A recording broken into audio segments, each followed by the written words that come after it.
Good evening, and welcome to WKOC Takes a Look at WKOC. I'm Mike Parsons, and for the next 15 minutes, we'll be looking at the past, present, and future of Olivet's radio station, focusing on its ministry, its goals, and its changes. And now, a look at WKOC. In 1966, Professor Kurt Brady of Olivet Nazarene College contacted Mr. Ray Moore in Kansas City with the idea of starting a radio station on campus. And on January 13, 1966, WKOC took to the air, operating after hours, conducting preliminary program tests. On March 31, 1967, WKOC received its FCC license and officially began broadcasting. At the time, operational hours were from 6 to 10 in the evening on weekdays, with extended hours on Sunday. We talked with Professor Moore of what he saw the purpose of WKOC to be. Of course, I felt like it would have perhaps a two- or threefold thrust on a college campus.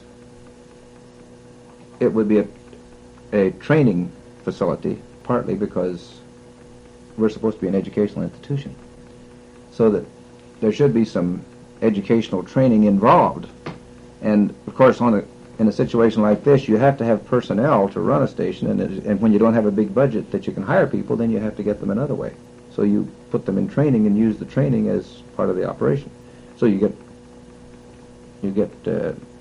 two for the price of one that way, which is nothing. The price is nothing. And actually, the students pay.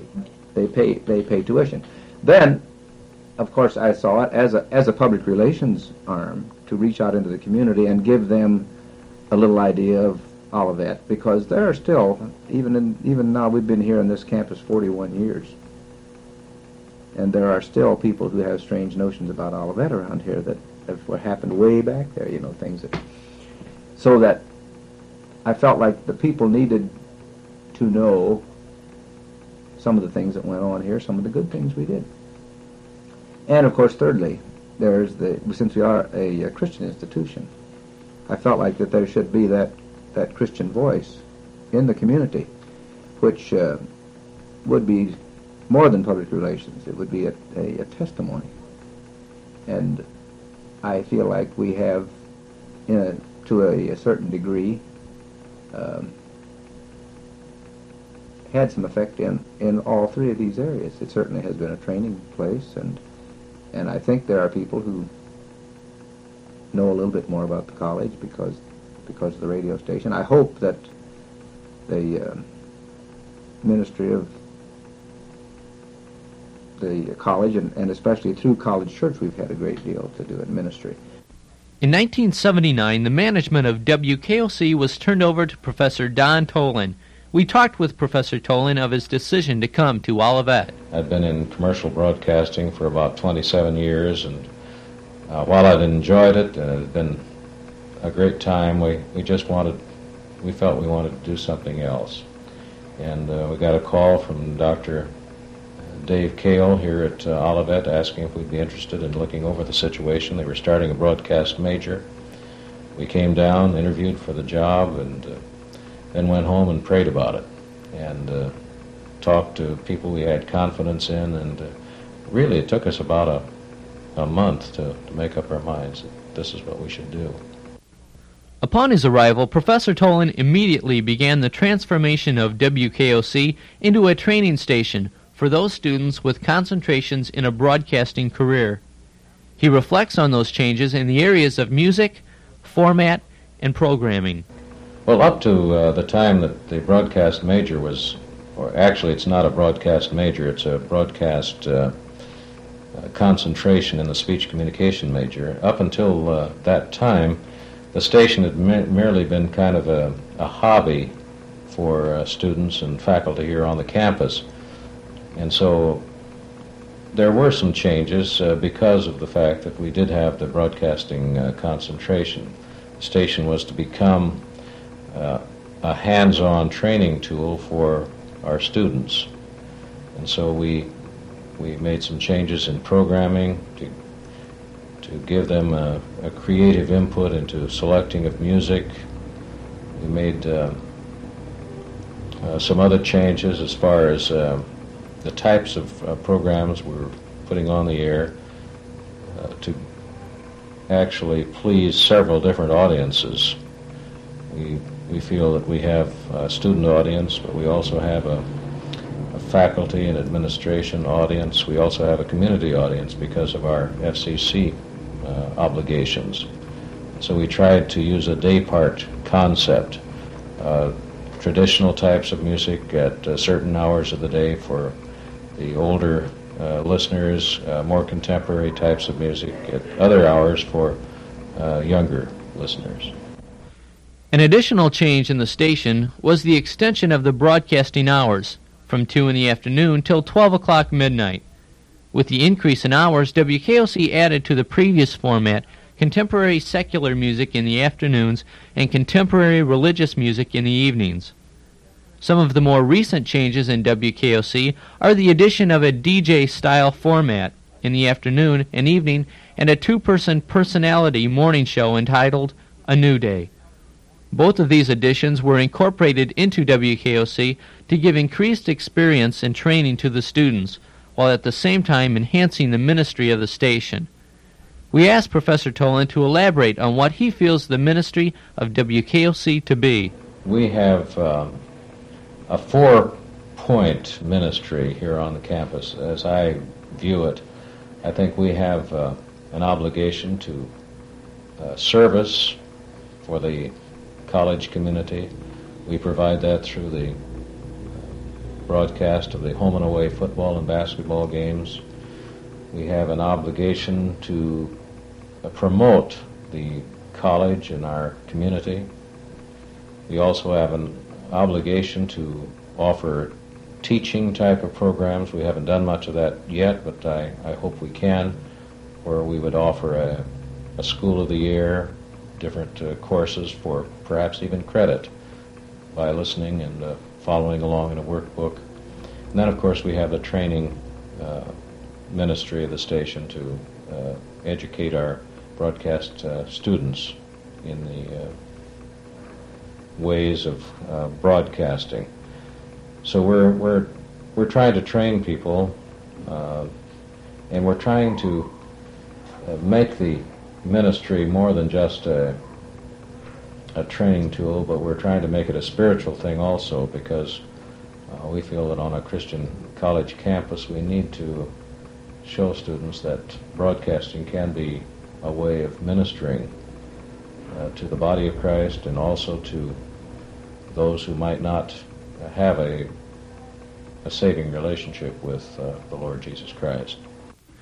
To better aid in the ministry of WKOC, the station is anticipating in the immediate future many new and exciting changes. Professor Tolan briefly touches on some of these changes. Well, the immediate goals are an increase in power and a stereo signal. Those are very practical engineering goals that we have. Incidentally, we're at this moment waiting FCC approval for our application, and we hope that the application will go through and will not be challenged by anybody in our listening area who might have a signal interfered with because of our increased power. We have long-range goals of making the station more of an educational station. I see the station as more than just playing records and talking. I think we need to have some other types of ministries, interview types of programs. The wattage increase from 10 watts to 420 watts will increase WKOC's possible listening audience to 100,000, while at the same time give an added responsibility to the station. In addition to the wattage increase, WKOC also plans to add a new control console, a new transmitter, a possible change in location, and an increase in the record library. Also, the addition of a production studio will further enhance the quality of their sound while making possible additional student-produced programs. Another change in WKOC is the added responsibility given to students. This responsibility is witnessed in the forming of a student executive staff. This year's executive staff consists of Janelle Zerker as program director, Sean Sloan as business manager, Naomi Bates as promotional director, and Kathy Reuter as secretary. We spoke with business manager Sean Sloan on what he feels is the purpose of the executive staff. The executive staff is what runs the radio station WKOC. It consists of, first, Janelle Zerker. She is our program director. She does the scheduling and putting the announcers on certain shifts. And she works directly with the announcers and when they can work and when they can't work, and if they have any discrepancies in their schedule, she tries to make everyone happy. So she's working directly with the students in programming, and when the students can work and so forth. And myself, I'm the business manager, and I receive our pre-tape shows such as Focus on the Family, Guidelines, and programs like that. And I receive those from the company as I put those in the bins of the days that they're supposed to be run and make sure that they're run on those days. And then I take the tapes and I send them back. And Naomi Bates, she's our promotional director. She lets everyone know what WKOC is doing. She sends out announcements in the Tiger Talk and puts up posters. And any certain programs, any specials we're having, she promotes it. And she just lets everyone know that WKOC exists. And then there's Kathy Reuter, she's our secretary. And she types our program logs and does any other typing that's needed. And right now she's doing our card catalog, which will catalog every song that we have inside our library and what type of music it is, traditional, classical, contemporary, whether it's religious or secular. We're going to have that all in a big card catalog to help WKOC when they're programming, to make it easier. And also someday we'll be able to take requests. By just looking at our card catalog, we'll be able to find where the album is, where the song is, on what album, and so forth. So really the executive staff is what runs the radio station, and we're under Prof. Tolan, who is our advisor, and he watches over us and keeps us in line. We also asked Sean what activities the station plans in the immediate future. The immediate plans for WKOC surround homecoming. For the second year in a row, we're going to be carrying the homecoming coronation live from Chaufin Hall with Don Meyer and Shelley Glendinning. It went over real well last year, and so we're going to do it again this year. And we're going to be carrying the homecoming parade. We're going to have a live remote from that. And that should prove to be really interesting. It'll be the first time we've ever done anything like that. And I think it'll really be good for the WKOC operators to get experience in that. And it'll be just good for WKOC to start branching out into new territories. And I think that shows that WKOC really is changing. WKOC has changed a lot since 1966. Those changes can be seen in equipment, in programming, in personnel, and most importantly, in sound. WKOC now looks to the future, anticipating many exciting advancements and goals, while recognizing that it has a definite ministry on campus and to the immediate community. We hope you've enjoyed WKOC's look at WKOC. I'm Mike Parsons. Good night.